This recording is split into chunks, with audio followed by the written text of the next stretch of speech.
The following video may contain spoilers for the episodes being reviewed. Welcome to Chester's Reviews, brought to you by the letter A and the number 3. If you need to write 3 letters to someone named Alan, go out and get these now because they are essential. You cannot write Alan without the letter A. So don't delay, go out and get them tomorrow. And now, here is your host, Chester Westerford. Hey everyone, Chester Westerford here. Okay, so I just watched the first 2 episodes of Marvel's Wandavision, and it was, well, definitely what was advertised, which is not what I was expecting at all.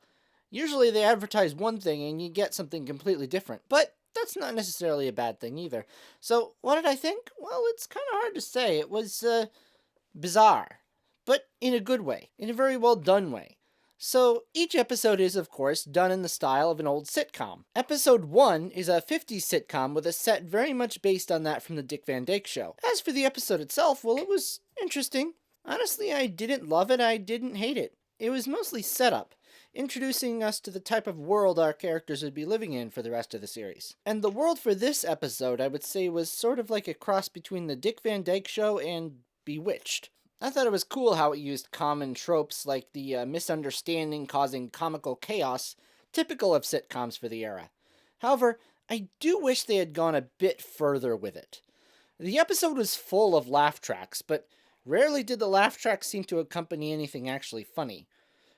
I'm not sure if this was to add to the bizarre atmosphere of the show, or if they were trying to make a statement that sometimes jokes in older shows fall flat because the sense of humor has changed, or maybe I just don't have the right sense of humor myself. The fact that there wasn't much comedy kind of made the episode drag a bit for me. There weren't really any unexpected twists that we hadn't already seen in the trailer. A little more humor I think would have helped with that. I wasn't too sure about the series after this first episode, but I was hoping it would get better. And I thought that with episode 2 it did get better. Here we switch from the 1950s Dick Van Dyke era to full-on Bewitched. Sitcoms in the 50s were very much generally about the life of the typical American family. Sitcoms in the 60s were kind of like a response to that, with shows like Bewitched, I Dream of Jeannie, and The Munsters, which featured abnormal families trying to act like they were normal, or abnormal families who just didn't realize they were abnormal. It is this type of show, which is even more parodied in this episode, the perfect scenario for a sitcom about superheroes. And while there still wasn't as many laughs as I would have liked, there were a lot more genuinely funny moments, like Vision accidentally swallowing the gum, causing him to show up in an almost inebriated-like stupor to the talent show. Again,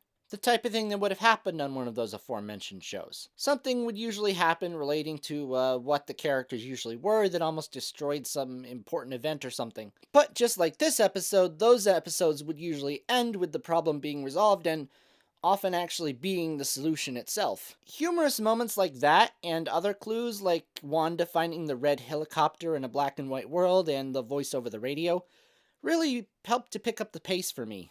These first 2 episodes really fit well with each other in introducing the show, and I think it was a great idea to group them together. It really added more interest for me. I'm not really going to speculate too much on what's really going on, as I'm not that familiar with the comic book storyline on which it's loosely based. I'm just really looking forward to the ride and seeing where it goes from here. Well, what did you guys think of the episode? Did you have any theories as to what's going on? Let me know in the comments below, and don't forget to click like and subscribe to see the rest of my WandaVision reviews, Doctor Who reviews, and whatever else that comes along. See you later, and have a great day.